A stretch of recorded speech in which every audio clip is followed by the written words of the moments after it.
Hello, everyone. This is Mary Kurek with Frontrunners Innovate, and I have a familiar face with me once again, and that would be Ambassador Ghazala Khan, who often co-hosts with me on Frontrunners Innovate, and she is with the Federation of International Gender and Human Rights, but also has her own business, Next Generation Leaders, where she does some coaching and training, and I'll let her introduce herself a little bit more in a minute. And but our special guest is Paul Berry, and Paul is a TEDx speaker with a really interesting background that really touches some areas that I've been involved with and love and have loved for years, which is in acting. And so taking that a little bit further, once you get really good at something, then you teach it, right? You make it better and you teach it. And so he's done that. So in dramatic arts, and lives out in California in the United States, and has moved that into a place of understanding a little bit more about how your thought processes could be changed and tweaked a little bit to move yourself into spaces that you want to be in. And so I call it disruptive thinking, but what I really need to say is, especially in the work that I do and the people that I work with, innovative thinking. Because everybody that I work with is an innovator of some sort. They're a world problem solver. And so if ever there was an audience that needed to hear the message that you carry forward, Paul, it is Frontrunners. So we welcome you. We'll hear a little bit more about you, but now that we're on record, Ghazala, if you would like to share a little bit about yourself. So Ambassador Khan, you have the floor. Thank you so much. It has been a pleasure for me always having you and co-hosting with you. It's an interesting journey with sharing this platform with you. I love it. And what about me? I am multitask person. I am working with the Federation of International Gender and Human Rights as a mission head on sustainable development goal and focusing on women empowerment. Mostly those women who are affectees, who are gone through the gender-based violence, and now they want to come back to the mainstream in terms of financial stability, sustainability, and empowerment to take care of their families, their kids, or whoever around them. So I provide trainings to them, and it's mental wellness training plus with the empowerment training. So it's a combination of that we can also help them to heal their past traumas, come back from the past and leave everything behind and embrace the new journey and welcome the new life and get themselves involved into the skills which they already have, but they don't have an idea that, yeah, they have the skill. Because sometimes people feel that they don't have a degree. So if there is no degree, so they don't have what, even they have a degree, so they don't have a technical degree, then again is the problem. So it is a bridging between the both skills. So whatever they have skills, it can be from cooking to baking and to technical, anything. I provide them solution how they can package their skills into a wonderful business and present it to the others and can earn money. So this is the one thing which I do for them, and I have my own company, the Next Generation Leaders. So through that, I worldwide, whenever and wherever is required, I do it. Yeah. That was great. Thank you for sharing that. So a perfect person for you to get to know, Paul. Given what you do. Yeah, no, I love people changing the world. Yeah, exactly. Yes. And you are as well. And like I said, the way that you kind of help open people's minds to different ways of thinking, and sometimes backwards, and as you say, poking holes in the sacred cows, so to speak. I loved looking at your TEDx, and really probably about, I'd say 10 minutes into it, or maybe 8 minutes or so into it, is like there was the aha things that were coming up that I thought was really meaningful for me. And if it was for me, I knew it would be very meaningful for the audience that we have here. So Paul, please share us a little bit about your background. What brought you from, first of all, from Australia, right? Yep. to the United States, and how you jumped into the work that you're doing. Sure. Thanks for allowing me to be here, inviting me to be here, and great to meet you as well. I started out, I did my first acting class when I was 12 years old, actually. I was 12, did this acting class and just immediately went, oh, wow, this is what I want to do for the rest of my life. lived in a little country town in Australia, so it wasn't really until I went to drama school in the big city in Sydney that I actually started considering this as something that could probably be a career. I went to the top drama school there. When I graduated, I actually started teaching at that school. It was the same place Hugo Weaving and Kate Blanchett and a lot of our Mel Gibson, a lot of our top actors had actually gone to. So I was a professional actor there for 16 years. I taught for 20 years, not at that school. I taught there for about 6 years, but I taught there and here. I've got actors in film and TV that I still see every day that I taught, that have won awards and so on. I wrote a book. I put a course out online. I wrote 60 articles for Backstage, which is the big publication for actors out there. And I kind of got to the point where I realized that as an acting coach, I'd done everything that I wanted to do. And by then I'd always said I didn't want to be a jobbing actor. I didn't want to just sit around and wait for people to give me a job or tell me what I was allowed to do. Or even if I was the lead on a show, I didn't want to just sit around waiting for someone to say, okay, you'll be on set in a second. And then 3 hours later, you're still sitting there. So I knew that if I was going to be involved in this industry, which I still want to be, it was going to be as a producer, a director, writing my own stuff, being in it, real John Cassavetes style. It's kind of my hero in the filmmaking community. But then I realized, well, I've done all of this acting coaching. That was my bread and butter, and I did very well out of that, had a great reputation, and I had this filmmaking career that I want to have. But there needed to be a bridge between the two. I wasn't going to go straight from where I was to the bottom of another ladder. I'd moved over here with my girlfriend at the time. She was an actor and she was living here in LA. Several years after I got here, we separated and the big decision came, did I want to stay here or did I want to go back to Australia? And I realized wherever I lay my hat, that's my home, and I'd laid my hat here. So this is very much my home. And I've been here now for 13 years. So then I was like, okay, well, what's this bridge going to be between everything that I've done and getting back to being able to dedicate, all of my time to the writing my TV show and my films and getting those made. So I created Dreaming for a Living, which is my business that was based on a Steven Spielberg quote when he said, I don't dream at night, I dream at day, I'm dreaming for a living. And I loved the idea that he had was that if you had a passion deep enough, broad enough, tall enough, strong enough, robust enough, that it would pay you and it would pay you well. But that's a business. And we were never really taught as actors or artists or filmmakers how to properly run your passion as a business. Yeah. So I decided I've got two options. One of them is I can either teach people how to run their passion as a business, or I can teach them how to run a business to fund their passion. And that's what Dreaming for a Living was. It was either saying, here is amazing opportunities to make money online. You're more than skilled enough as an artist and a filmmaker and actor to pick up copywriting and running an agency online. Or you've actually got specific skills that you have that can be monetized online. And so that kind of got me. There's more beyond that, but I won't take over the whole show. That's pretty much a nutshell on how I got to sort of where I am at the moment. Yeah, well, we're going to welcome Irma. Irma, you are in California, not far from where Paul is. He's there as well. Oh. And Irma Sanchez is with the Women's Economic Forum, based out of India, but she runs the Silicon Valley chapter here. Wow. And does all kinds of cool things. I mean, very much women's empowerment, Ambassador Khan. So the two of you have that in common, and you can see behind her she's got some pictures that show that. So we're just getting to know Paul, who's our guest, Irma, and Paul is an actor turned TEDx speaker with a message that kind of helps us learn how to open up and poke holes, as we say, in the sacred cows and maybe some disruptive, innovative thinking. And so he's sharing a bit with us about his background. He was doing that. And then now we're going to talk a little bit about what he's doing now, because I think that's where I would love for you and Ambassador Khan to ask some questions. So Paul, take it away.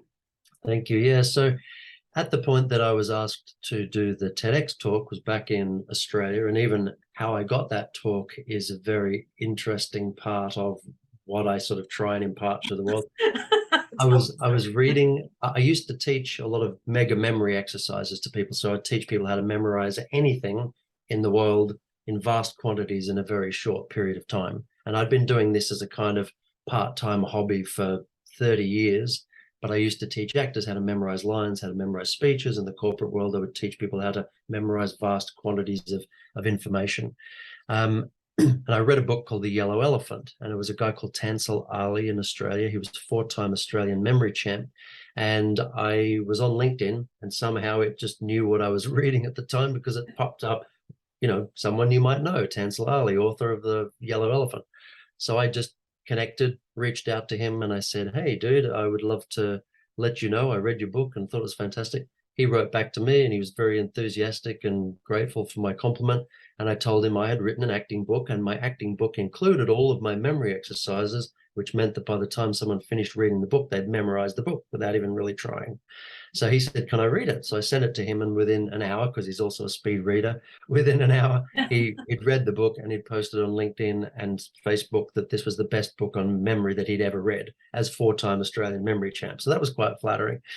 And then he said that he was starting to do TEDx talks. And I said, well, how does someone get on a TEDx stage? And he said, would you like to be on this stage? And I was like, no worries. So I flew to Australia, and I was on that. And so when Mary and I connected, and we are both super connectors, as I'm Yes. sure you guys are too, people talk about connecting as if it's something that's going to be very difficult. And I'm like, if you just do what comes naturally, which is you actually just show your interest, but actually follow through on it and tell people a compliment. Like my dad always said, every time he goes to a restaurant, if he's had a good meal, he makes sure he goes and he tells them, thank you, I had a great meal. That seems counterintuitive. It is counterintuitive in some ways, but it's really what your intuition is saying. So in my TEDx talk, I talk about counterintuition, but what I really mean is counterinstinctual. Instinctively, we don't go and say thank you, but intuitively, we want to say thank you. So in fact, if we go counter instinctively, we actually get to our intuition. So oftentimes in my TEDx talk, I said the difference between impulse, instinct, impulse, instinct, intuition, all these I words we use interchangeably, but they're actually not interchangeable. They all have very different definitions. And so in the TEDx talk, I say, if you're going this way and you want to transform, don't sort of half and half turn around, like literally just turn around and go that way, and a transformation happens immediately. And so I'm not trying to give a lecture here, but to wrap that up, I discovered through all of my years of teaching acting and through formalizing those thoughts in my book, in a course, and then in my TEDx talk, that if we want to truly transform, it needs to be comprehensive. It needs to be as all at once as possible. And we need to understand that our instinct to preserve ourselves and protect ourselves is counter to the intuition that says to just go with it and get the change that we're after. So that's the thesis, at least, behind it. I hope I kind of communicated that okay and in my talk. I think it would be great. Can you give us a little bit of an example or a case study, or maybe from where you've been speaking and that somebody has shared it with you? Yeah, so I was talking, just in my TEDx talk, I used the example of a role that I played in second year at drama school, and the director was constantly trying to get me to go the opposite direction. But because I didn't believe the opposite direction was right, I kept going part way, and it never worked. The second he broke me down and I fully, completely released and went the opposite direction, then I all of a sudden went, oh, wow, like that was actually really easy and it worked. I was working with an actor once who had I always found that the best stuff I ever did was either with people who'd done very little acting or they'd been acting for over 20 years. And same thing with business. Either they've just started their business or they've been in business for a very long time. Otherwise, in the middle, there's that Alexander Pope quote of a little learning is a dangerous thing. And it's hard to try and change the mind of someone who thinks they know everything at that point. But I was working with this actor and he had started out, so he was very keen to learn what I was teaching, which no other acting coach had ever taught or was teaching out there. And I was teaching him about using counterintuition in his acting to create interesting moments, because my thesis is that interest is not subjective.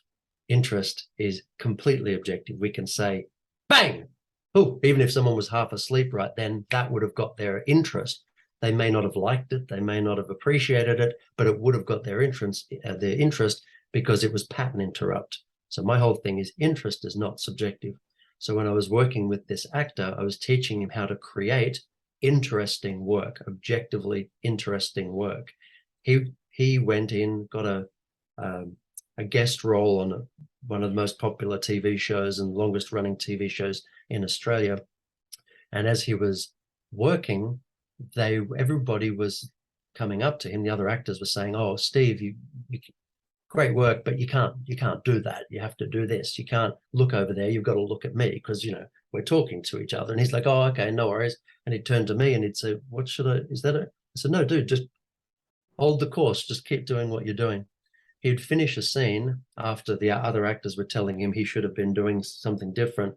And the director and the producer and the gaffer and the boom swinger and everybody would come up to him and go, "Dude, that was amazing." But the other actors he was working with were saying, "You're not giving me what I want. And maybe you're even more interesting than me," which was very threatening to me. Yes. So he then was offered a lead role on the show. He ended up becoming the star of the show. He ended up winning awards every year, pretty much, as most popular talent on Australian television. And I don't put it down to exclusively being working with me, but he puts a heavy amount of weight on the use of counterintuition that I taught him in creating a relaxed performance and interesting performance that really frustrated his co-stars, but really impressed all of the actual important people, which were the people that were hiring him and giving him lead roles and giving him awards.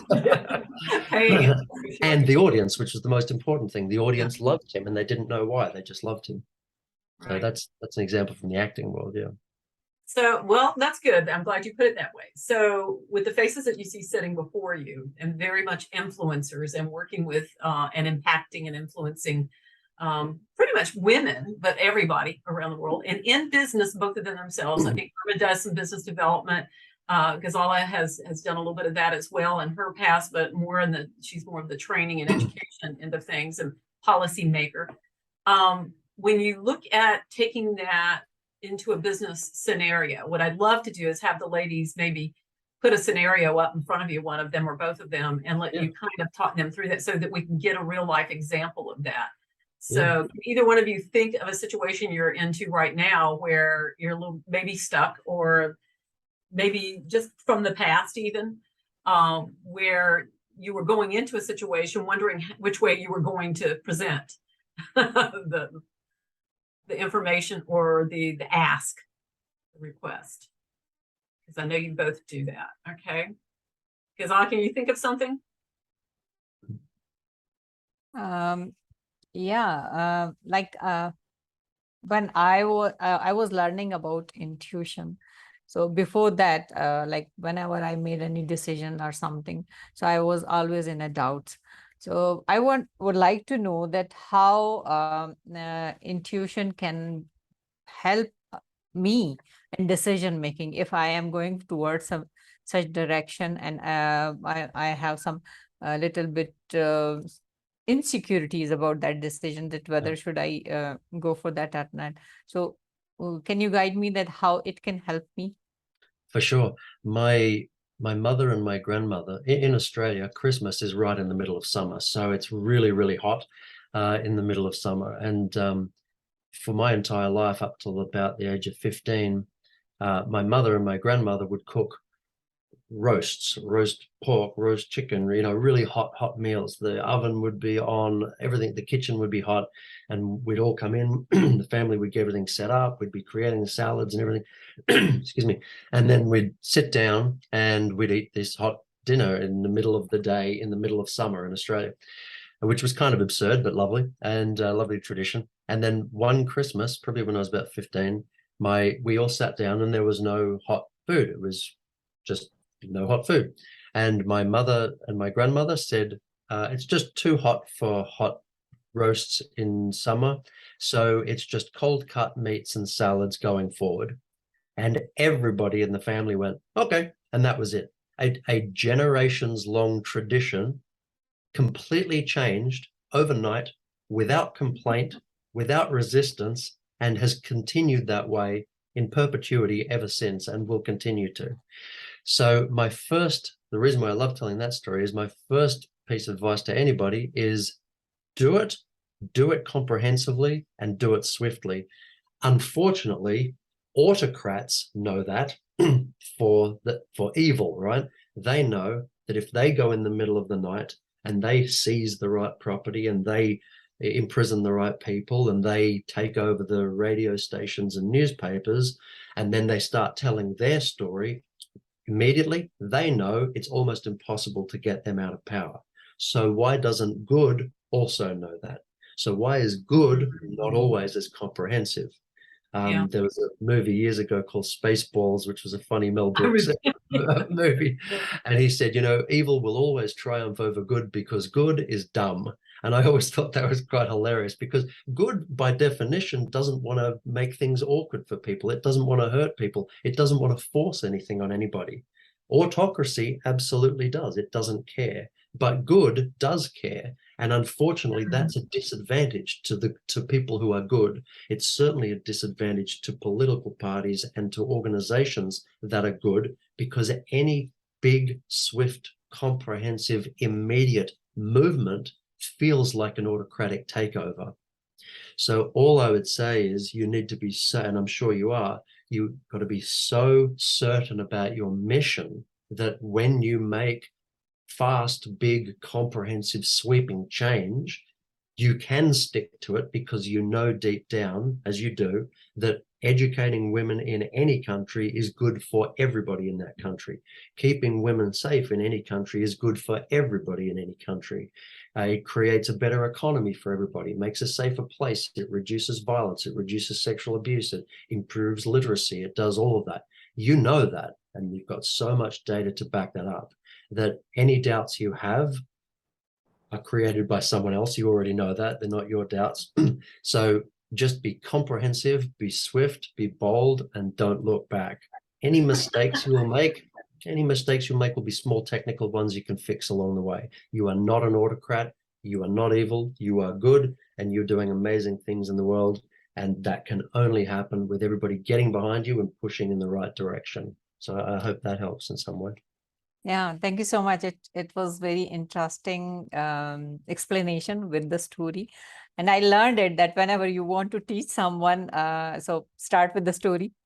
There you go. That's the first thing. Start with the story, and then don't need to give direct answer, which I always do. And I learned it with the passage of time that you should be a very good storyteller. Otherwise, you cannot get selected on the TEDx. Yeah, it's all story. It's all story, and it's not just story, because you can tell the story of well, there was a guy who built a piece of machinery that makes rubber gloves for doctors, and you go, well, that's a story, but it's just not an interesting story. You have to put emotion into it. Like, it has to be emotional, it has to be emotive, and it has to be visceral. So you tell the stories of the smells and the flavors and the sounds. So Mary and I have just connected over a woman who grew up in the slums of India, was it, Mary? Yes.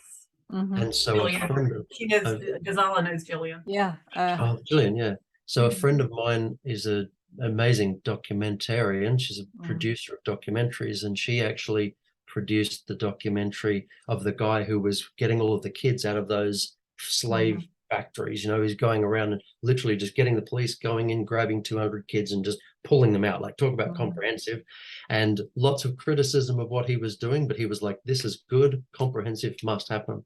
So when Mary was looking for help for Jillian, I was like, well, great. These two people, Sarah and Jillian, absolutely need to meet, because if we can all move swiftly, comprehensively, overnight in the middle of the night. If someone wakes up and the world is good, that's much better than waking up and all of the trees are cut down and all of the oil is being pulled out of the ground and the environment's being polluted and all of our journalists are in prison. So it has to be good, it has to be comprehensive, it has to be swift. And that's why making connections with people who have big audiences of good people is awesome, because it just dramatically speeds up. And you can have all of that, but if you're not communicating with each other, you've got connections that you don't even know exist. But yeah, you've got the emotion of those stories is what it's about, not just the story. Perfect. Thank you so much. No worries. I love that. And Irma is just, she's so good at securing grants and sponsorships and things like that for the work that she's doing with women, that I think that storytelling piece, she's probably got a little bit of that going on, or else she wouldn't have the good support that she does. But Irma, you want to share a little bit about that part of what you do, and maybe see what good advice Paul could give for elaborating on a story to get you even more sponsorships. Well, thank you very much for the opportunity. And yes, the mission and vision of my organization worldwide is to empower business and investor ladies. So I was listening to you, and it's very important to have intuition, to have gratitude, to be humble, whatever stage we are, because we have to keep climbing mountains, because we are here and then we have to get ready to go far and far and far. So that's why, for me, it's very important to be humble, to have gratitude, and to be ready for decisions that can change the way that we are facing. And your advice are very important. I would like to invite you to be part of Women Economic Forum, because I think I usually invite mentors and Nobel, I don't know how to say in English, well, very important leaders around the world that are focused in mental health and emotions, because in order for women to be successful, we have, for me, is my humble opinion, we have to work our inner emotions, our inner self, to overcome situations that every day we have. I am all day in meetings with Chamber of Commerce, with brands, with very important leaders. However, I say, oh my God, how I'm going to take this decision? And thank you for the advice that you just said, that we don't know if it's good or it's bad, but I'm trying to do my best. And I don't know, I would like you to give us advices how to be a really success women in business and investors. That's the network that I have. So thank you for your advices, and I am here to learn from you. Well, first of all, to both of you, like, you're already doing extraordinary things. There's no way in the world I can tell you to be more extraordinary than you're already being in the world. You're already doing amazing things. In no way, I hope, does this come across as any kind of mansplaining. I really do believe that if anybody has any kind of advice, we all just throw it into the pot and everybody pulls out what they need, whether it's male, female, or whatever you like. But in terms of improving anything, when I started with my techniques with actors, it was all about, as I say in my TEDx talk, every transformation begins with a simple observation. And with actors, the problem for most of them, they weren't transforming because they weren't properly observing either themselves or other people. They would say, oh, I just sit there and I watch people all the time. And I'd say, well, what have you learned? And they'd be like, okay, so what was the point sitting there watching if you didn't learn? Or the things they said they would learn would just be the first couple of things that anybody would observe by looking at someone, which is, oh, when you mention that topic, that person gets upset. Okay, but what's the deeper insight there? So I use the example of when I used to play video games as a kid. If the game tended to guide me this way, I'd just go that way. Like, I would, if it zigged, I would just say, and I would end up in the worst place to be. And I would just fight and fight and fight. But eventually I would get stronger and get through. But that's kind of what I've done with most of my life. It's actually playing devil's advocate effectively to pretty much everything, to the detriment of most of my relationships and friendships, because people are like, dude, can't you just do what everybody else is doing? No. So the first thing we need to do is we need to observe. And the observation of what's working already, I say, if it's working already, just leave it. So if you're getting on calls regularly, like you have no shortage of calls, then for now, just leave that. If you get on those calls and you have no shortage of people saying, wow, that's amazing what you're doing, great, just leave that.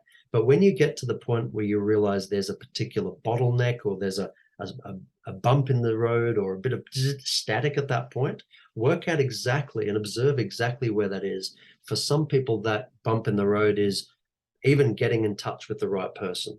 Well, there's stuff for that you can use. I can talk about in a second. Some people can easily connect with people, but then they start talking and they find it difficult to get people interested. Okay, well, then let's deal with that. Some people can get lots of people on, get them interested, but then they don't take any action. They're not donating any money. They're not supporting you. They're not downloading your app. They're not attending your meetings. Okay, well, then there's a problem right there. And then some people are doing that, but then they're not following through. They do it once, but then they don't do it regularly. So and this is the same, whether it's acting, creating a screenplay, building a business, having a relationship, if we can observe every single step of our flow, we talk about being in the state of flow, but if we can observe every single step of our state of flow, from waking up in the morning to going to sleep that night, then we can see where all of the bits of static are. And then we can go in and we can tweak those. Because otherwise what we do is we assume everything's fine and we just keep doing what we're doing, or we assume everything's completely screwed up and we doubt every single thing that we're doing. But one of the greatest pieces of advice I got from a director, and I used in all of my teaching and my communication, was general with praise, specific with criticism. Now, if we think about that for a second, general with praise, specific with criticism. If I say to one of you in your business, oh my God, everything's just not working. It's just not working. You go, oh, nothing's working? Like nothing in my business is working? And then I go, oh, but that one phone call you had where you said to that, investor, that particular word, and they gave you $1 million. Now you're obsessed about that one tiny thing, trying to do that, which you'll never be able to replicate. And you're obsessed with everything else that's wrong. Rather than flipping, once again, counterintuition, flip that on its head and say, general with praise. Are both of your businesses and contributions to the world going fine? Absolutely. Well done. General praise. Yes, none of us are perfect, but generally we're doing really, really well at making good stuff happen in the world. Now, specifically, what's the criticism? I find it really difficult to get people to reply to my emails without them thinking it's spam. Or they reply and that's fine, but I find it really difficult to get them on a call. Or that's fine, but then when I'm talking to them, they're all really skeptical about what I'm after. But that's fine, but then they're really interested, but then they don't contribute any money. They don't introduce me to anyone. So you see what I mean about, as long as you're very specific. I was doing a play back in Australia years ago, and I was doing an American accent. There was 2 actors on stage, and the director said to us both at one point, guys, can you just work on your accents? This is a week before opening night. Just work on the accents. And I said, what about the accents? He goes, just work on them. They're a bit all over the shop. So this is general criticism, which is of no use to anybody. I said, is there anything working about the accents? And then he said, oh yeah, that particular word is really good. So he's done the exact opposite of this great advice. He's now made me hyper-focus on the one thing that is not going to help anything else, and made me focus on all the negative stuff that wasn't negative in the first place. I took him aside and I said to him, so dude, can you please get specific about what's not working? And he said, oh, no, you're totally fine. The other actress, she just doesn't pronounce the R's correctly. I said, dude, why didn't you just say that in front of both of us? He said, oh, I thought she'd be embarrassed. I said, you've made it worse for both of us, because now she thinks, is it her? Is it me? Is it everything? Is it nothing? Whereas if he had just been specific from the problem and said, guys, you're doing really well. You sound 99% like Americans. Nice work. But the 1% where you don't, Rebecca, is the one point where you can say the word R instead of all right? That's going to make it better. Now that immediately levitates our energy. It makes us feel good. We've got a week to go until the show. So whether you guys are talking about yourselves or talking to people in your organizations, just remember that rule. It transformed me as a communicator, as a director, as a writer, as a teacher. General with praise, and I'm sure you both are. I guarantee you both walk into a room and say, well done, everyone, really great work. But that alone, without being specific with your criticism, is just as destructive as the other way around.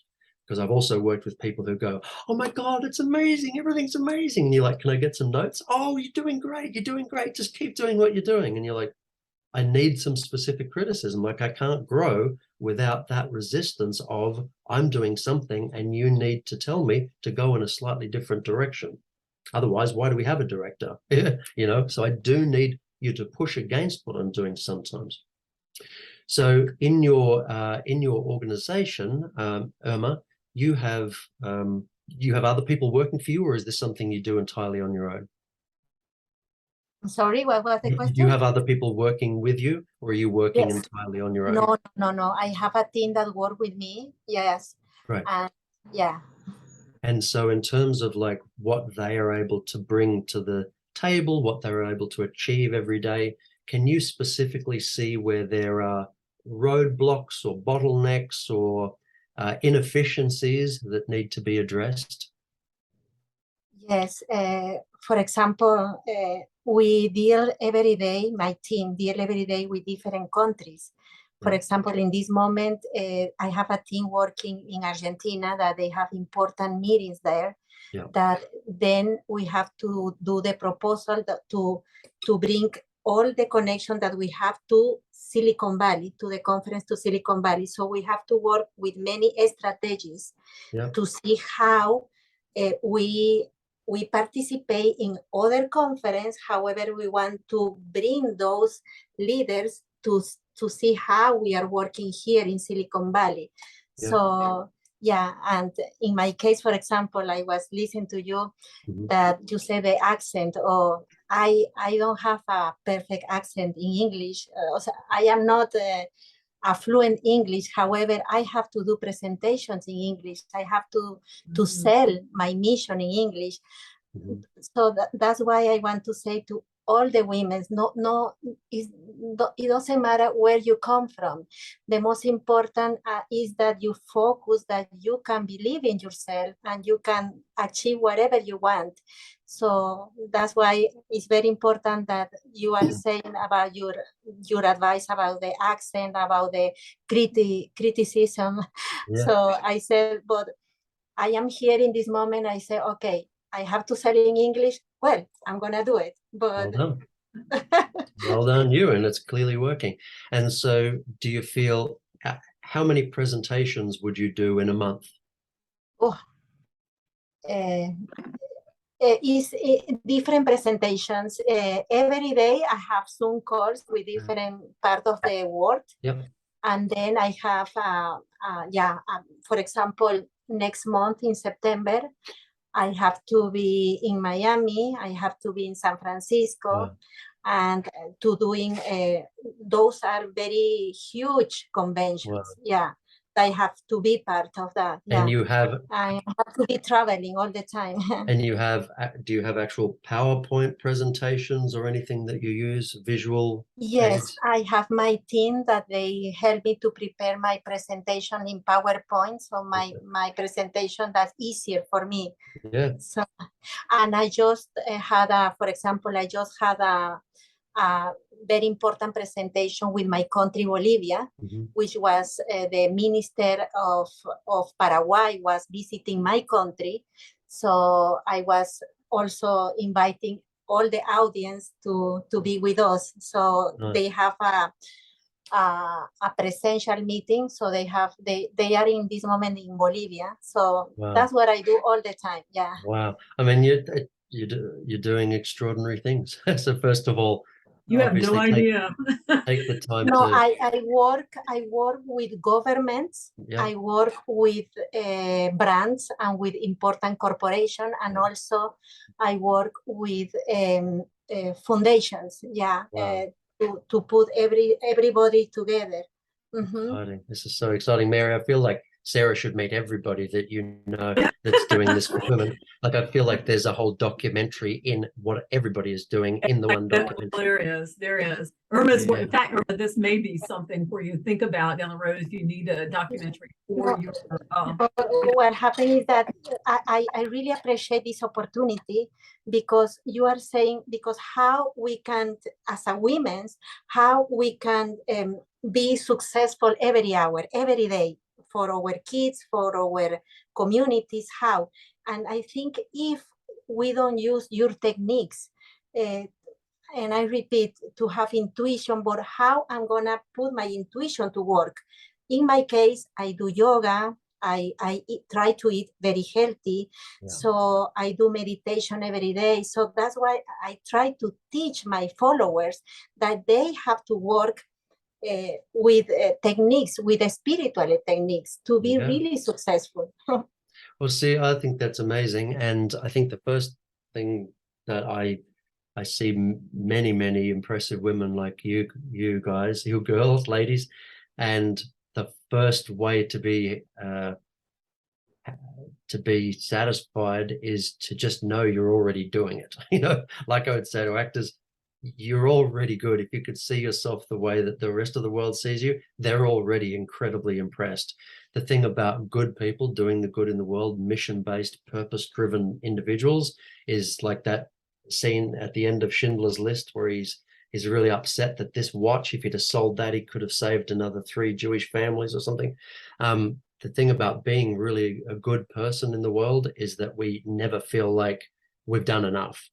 And I believe that we must, to be able to retain, Irma, our energy and our focus and be able to touch back to that intuition. Steven Spielberg said, intuition is just that tiny little voice that if you quiet down enough, you just go silent, silent, silent. It's that little voice that just gets a little louder and a little louder and eventually says, this is what you've always wanted. But you can't have that when you're busy all the time. You can't have that in the cacophony of sound that the world is throwing at you. You can't have it. So what I focus on, I find that the women in my life have always been the most extraordinary people at intuition. I can't teach anyone much about intuition. All I can say is there are blockages and I know how to get rid of those blockages. The intuition will be what the intuition will be. I don't know how to find that intuition Steven Spielberg's talking about, but I know how to get rid of the noise that's blurring and blocking it out. And there's automation, there's outsourcing, there's a whole bunch of different things, but the 2 biggest are automation and outsourcing.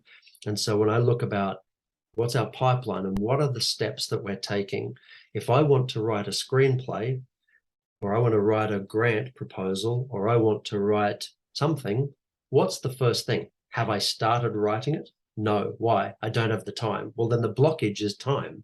So let's save you some time, and then we can give you the time and the space to write. No, I've got the time, but I just don't have the ideas. I don't know where to start. Okay, so the blockage is I don't have the trigger. I don't know where to start. I need a checklist of some kind to get me started. I need some prompts to get me started. No, I've got the time. I've started writing, but I get halfway through and I can't finish it. Why? Because I get distracted. Oh, okay, so focus is the problem. And so all I know is when I reach out to people, and part of how I met Mary is I use a particular tool that allows me to dramatically increase my outreach so that people end up contacting me. That's what SEO does. That's what email does. That's what having a team does. You can do it with a tool. You can do it with a team. You can do it with a team using multiple tools. But my whole goal as a CEO of a company, as a director of a film, as the president of the United States or prime minister of Pakistan, my job is to get my hands free as quickly as possible and as soon as possible. So when we look at massive corporations and we look at billionaires, we think, oh, these billionaires are hanging around on yachts and golf courses doing nothing, making billions of dollars. Now, whether they're good or bad is up to other people to decide. But the one thing they know that often we don't know in humanitarian missions and we don't know necessarily in nonprofits is we believe that if our hands aren't full of stuff and if we're not panicked we don't look like we're helping. So we're not economizing. But the president of the United States can't make every decision. They can't have someone come to their desk and say, oh my God, the toilet's overflowing because the last president put too many documents down. Like they have to have someone else deal with everything that they don't need to deal with. And the idea of optimizing the way to the presidency and optimizing the way to the CEO-ship and optimizing the way to being a director of a nonprofit is you must constantly, and no one's going to do it except you, unless you have a mentor that's going to do it with you. You must keep your hands free every second of the day. And you do that by outsourcing, by automation, by optimization. And once your hands are free, your intuition and your mind and your soul and your ability makes you fill up that space. So as a director on film or TV, what I would do, I would have what's called a first AD, a first assistant director. And I would have these crazy ideas. And the first AD's job was not to talk me out of those ideas, was not to encourage more ideas. The first AD's job was to take all of my ideas, suck them out of my brain like a vacuum until I had nothing in my head anymore, suck them out, and then give all of those jobs to the crew to get done. And then he would come back, or she would come back, and my brain was full of new ideas. Now, I can't be full of new ideas if I've still got a brain full of the last ideas. So, Irma, if you're thinking about, I've got all of these presentations and I'm jam-packed out, now is the time for you to find someone to do that and for you to be the next level above it. You are the best. But you knew that. Your intuition knew that. Thank you. Because today I needed to talk to you, and I think today I'm gonna do a decision thanks to you, because I just had a conference call with one team that wants to help me to develop some programs for women economic for Silicon Valley. I say, okay, but how much you are gonna charge me? No, we are gonna work like this. I say, okay.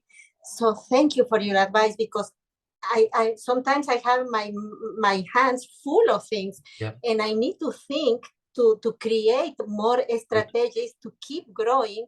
And I was like this, and I say, okay, well, thanks to you. After this Zoom, I'm gonna call them. I say, you know what? I took a decision. So welcome to work with me in my team. Wonderful, wonderful. And the wonderful thing about that is that was your intuition all along, but your instinct was resisting it. So you had to get counter instinctual to get back to your intuition. You can't just trust your intuition if instinct is holding the handbrake on. Yeah, exactly. Wow. Yeah, I totally agree with Paul that if you have a big mission, then you are supposed to be a leader. Like have your grow your network, have your team, and outsource whatever in your mind. Outsource is, give it to your team and make them understand each and every step. So you don't need to present in every place and in front of every business or organization. You have the persons who know their job and that make your mind empty for others and new ideas and new communication. Yeah, that's the true. automation piece big. That turned my working life around earlier this year when I started finding tools that would automate a lot of stuff.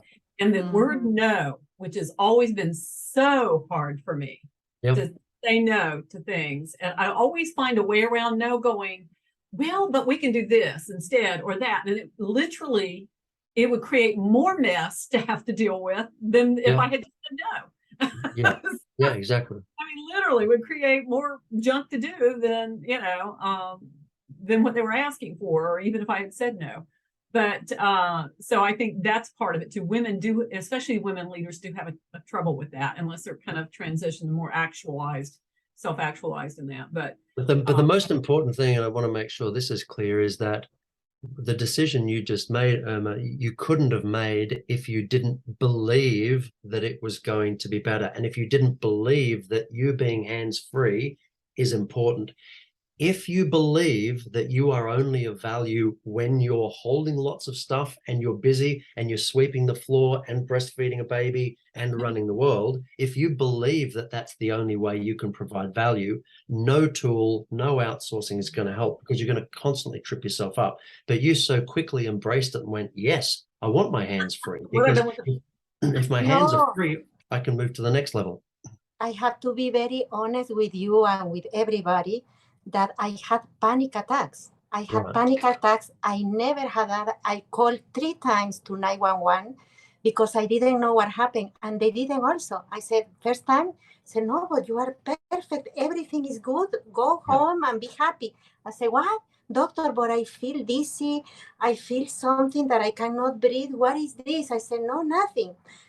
Well, I came to my home. 2 days later, I called again 911. I said, no, there is something happening here.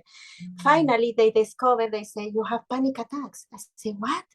Yes, panic attacks. I in my mind, I said, okay, in 3 days, I'm going to be okay, because I know that I have been in conference for 15 years, so I'm going to do meditation. No. Took me 3 months to overcome my panic attacks. They start medication with me. The medication was worse. I said, no, this is not me. So for to get rid of that medication was not easy also. So I said, okay. So I start working with life coaches every day. I say, okay, let me choose every day, because in 15 years I have, thanks God, a lot of very good friends, and say, okay, I need coaching. What is happening with me? And you know what? Thank you for your advice, because I had my hands full of responsibilities. And I think everybody, I had to do it by myself. I said, no. This is not the way. So I have to change something in my life that is not working for me. So, and everybody, Irma, Women Economic Forum, I had to go to Atlanta to very important sponsor. I have to go to San Diego and San Francisco also to meet with the sponsor, and I couldn't, because I had no healthy. So after I overcome everything, I said, oh my God, this is a new Irma. Now I have to learn what I have to do now. And I said, that's why I trust 100% in leaders like you. And thank you very much for teaching us this.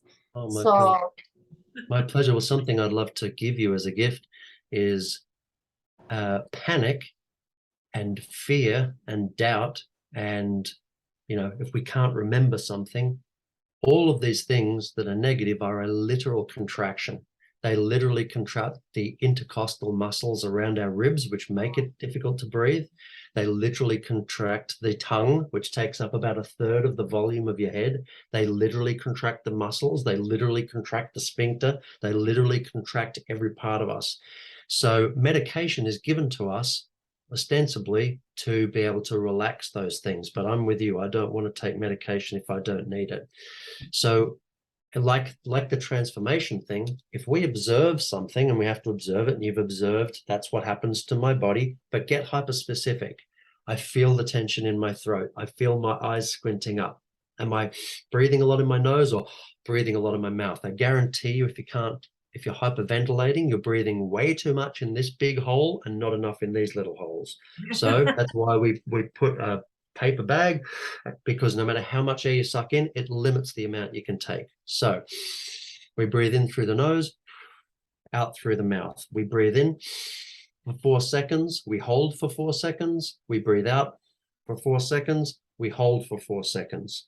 Now, at the very least, that gives you a focus. You can also do that while you hold a pencil and just look at that pencil while you're doing it. It gives you a physical focus.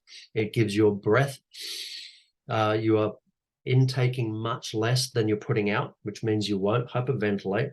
But at the same time, you must physically do, not just not do what your body is doing, which is contracting. You must physically do the exact opposite. So you must open. This is why you see runners after they've just sprinted or done a marathon, they put their hands up. It opens up the intercostals, it opens up the ribs. So even when they're trying to contract physically, they can't contract to the point where you can't inflate your lungs ever again.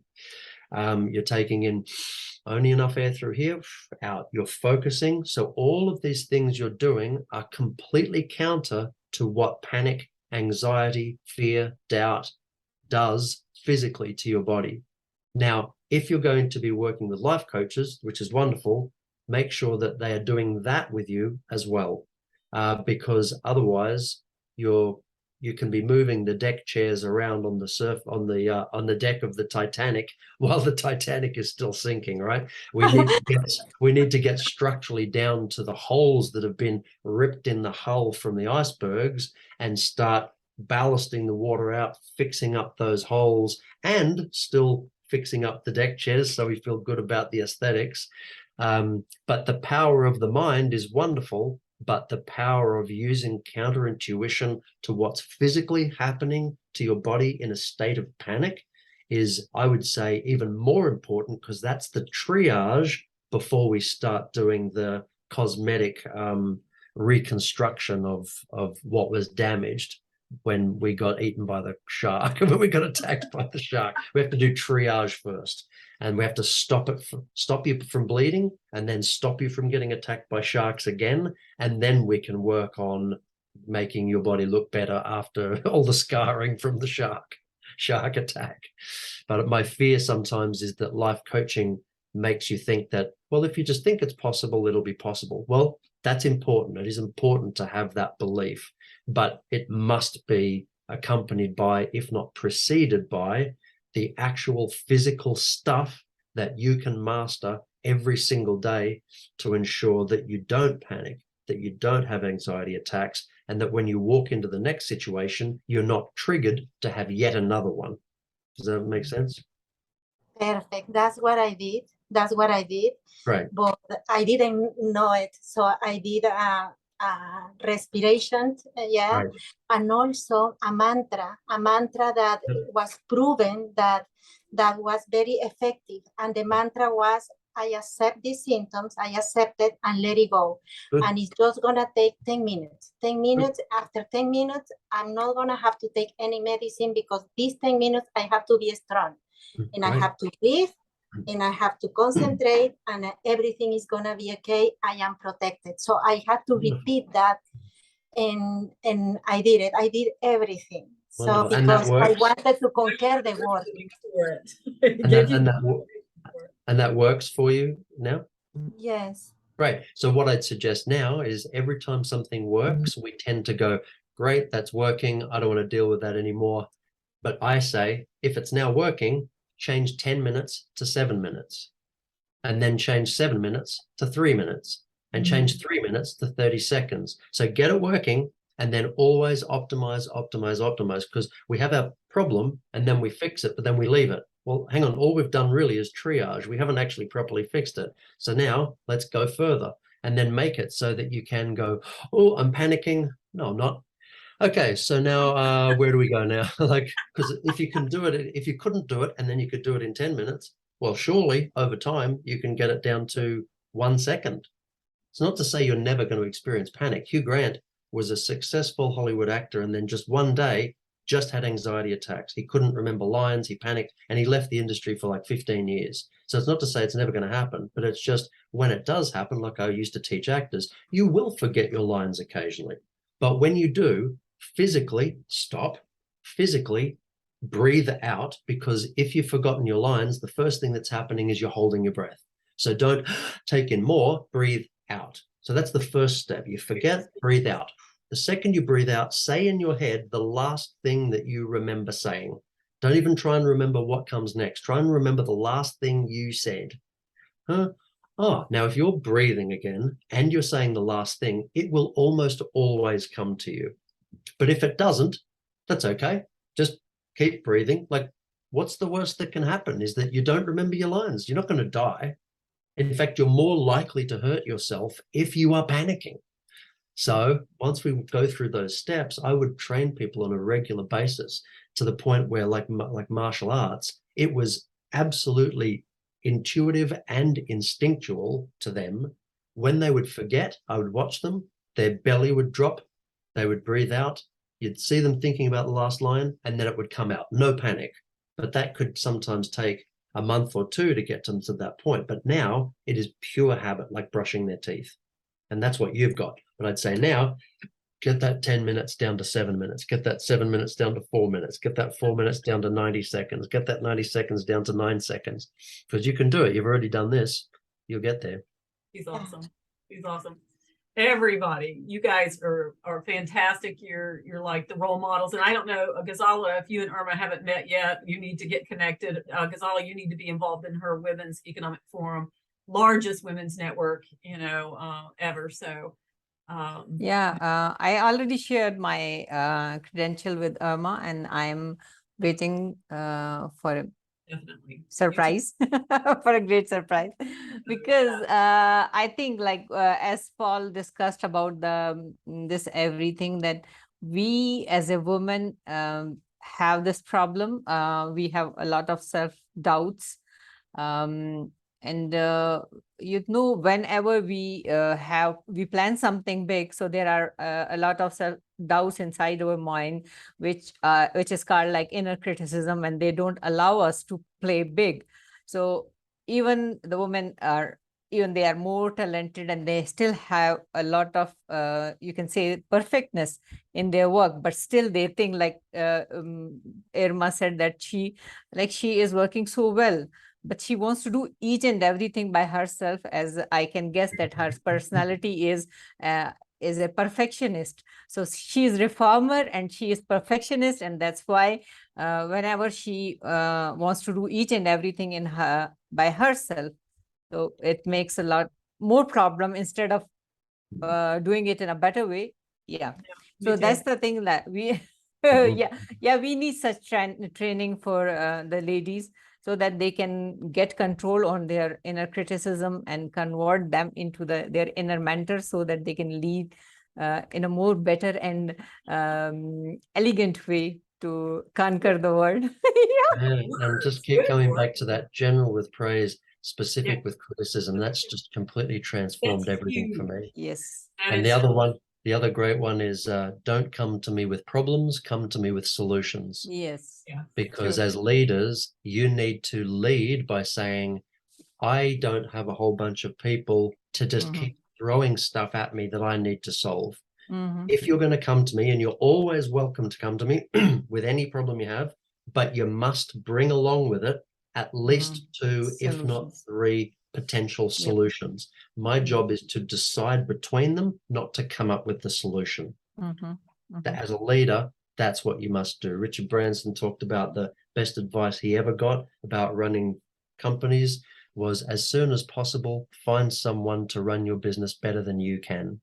And that's how he then can go, great, my hands are free. And then he creates a new job for himself and then goes, someone else can do this better than me. Then he gets someone else to do that job and moves on. All the Virgin records, jets, really, whatever it is. And I know I've given lots of male examples there, but that's only because I've lived my life and been drawn to guys that are more like me. But there are probably thousands upon thousands of amazing female examples that if I spent more time, I could go out there and find for you. But I know you're already thinking of those people, but the principles across the board are the same. As Mary said, say, once again, another guy, Warren Buffett, say no to 98% of things that people offer you. You just have to say no to 98% of meetings, 98% of offers, 98% of whatever, and get better and better at choosing the ones that are going to be the right ones. And you can create those presentations, Irma, where you can say, here's my presentation. Someone wants to see my presentation. I don't need to be there in person. Give them the presentation to see in advance. And then when they say, we're this close to saying yes, you go and you have a quick conversation. That's it. You don't do a massive presentation again, because then you're going out there and you're effectively begging and saying, hey, you've gone all the way out of your way, considering, look at all the amazing things you're already doing. And now you have to go and do that as well. People need to understand that the presentation that you've created is the appeal, and you're more than happy to go and sign the deal, but you're not going to go around with your cap in hand all the time begging for stuff, because you're much better than that. That's good. Irma, yes. I love that idea. That's one of those counterintuitive things. Women yeah, you get asked to do something like that, it never occurs to you that you could flip it yourself and counter propose. Yeah. You just take it yes or no. And Yeah. so you're saying there is a different way of doing these things. And see, that's absolutely intuitive when you hear it, isn't it? When you hear the thing, everyone here goes, yes, like that's your intuition. But the instinct has to be countered to that instinct to even get to the intuition. Yes or no without even thinking through it. But oh wow, we can do this all day long. Really It's interesting. great. Yeah, you have two great examples to carry with you now that are women leaders, and I think that's terrific. And Irma, I think you need to get Paul connected up with WEF and see what we can do with him with you. I would like you to be part of the one panel that I have that are mental health. I call my sponsor, my big sponsor, and I let them know, please, can I introduce mental health in a forum that is just focusing economic forum for women's investor for women's, but can I have mental health in my conference? They say yes, Irma, yes, go ahead. I say okay, thank you. Wonderful. Well That's done. wonderful. I can definitely work on that work. Now, Paul, where are you located in the LA area? Santa Monica. Where are you, Irma? Torrance. Oh, not far away at all. It's a How far are you? stone's throw. Really? It's a stone's throw from here, which explains all the broken windows. Stop throwing all of those stones, Irma. So, Irma, the conference will be in Silicon Valley. Is that in October, I think, right? Women Coming from Silicon Valley will be in November 10 and 11. Okay. So just so that you guys know, and honestly, Ghazala would be awesome to be involved as well. So just you guys, everybody stay connected with each other. And I'm going to ask Paul the last question because I always do this in all the interviews, even though this has been more like a conversation and a learning than anything else. Paul, with everything that you're doing, what types of people would you like to meet to help you move your impact forward? I want to meet people. I work mostly with the coaches and consultants, but generally speaking, I want to work with people who are wanting to change the world in a big, significant way, who are very clear about that, but know that they can't do it on their own. So anything other than that, I can't really help with. But if someone thinks big, wants to change the world, wants to do it in a significant way, has very direct focus, but realizes they can't do it without automation, outsourcing, assistance, mentorship, a team, a community. If they think they can do it all on their own, good luck to them. But when they realize I can't change the world, single-handedly, that's when I love to meet them, because I'm more than anything, I love the 30,000-foot view from up here. I love seeing problems, offering solutions, and then seeing people get out of whatever's tangling them and move forward. That's how I keep my hands free, and then I'm able to move and help someone else or help that person in another way. Anyone who thinks big, wants to change the world, is very focused, and knows they need help, I'd love to meet them. Or I'd love to meet you if you're watching this. Okay, perfect. All right, well, so we'll provide links and that sort of thing here for anybody who wants to connect up with Paul. He's a great speaker, as you already know, and coach and mentor. So we appreciate that. Thank you. So ladies, thank you so much for being involved. Made it a very rich experience for all of us. And Paul, wonderful. You're awesome. I can't wait to continue. We're all awesome. We're all awesome. This is awesome. Yeah. We are the embodiment of awesomeness. We will look forward to having more conversations with you. I have a feeling this is not the last time. This is not the last time we're going to be seeing you around here. I think not. Open this up and have a big thing. Maybe Irma, I can work with you and Ghazala, and we could have like part of this the conference that you do, Irma. We maybe can do a streaming thing with Paul also and invite lots of women involved. That would be great. Because to be honest with you, as I said to someone the other day, the silence that comes after the right question is asked is far more interesting than the best advice I could ever give. So the silence that came after Irma went, oh, like that silence, Yes. so powerful. Well said. But you can just give advice and advice and advice, and it's like, yeah, that's nice, we take notes. But that silence after the right question is asked and posed, and you go, oh, of course, and you come up with that answer. So the more questions, the better. The more people there, the more questions, the better. This could get good. This could get good. All right. Awesome. So I'm going to say goodbye to you guys, and I'll say goodbye to everyone else who's watching. Go to www.frontrunnersinnovate.com where you'll get this interview, also the podcast version of this, which would be how you can walk or drive and listen at the same time. And you'll be able to see this on LinkedIn and all our social media circles. So pass it around when you do see it, because we need this information to get out there. So we appreciate it. So I'm going to say goodbye to you. Happy front running, and goodbye to everybody else. Thank you so much. Bye. Thank you so much. Thank you very Bye. much. Yeah. Bye-bye. Yeah. Thank you.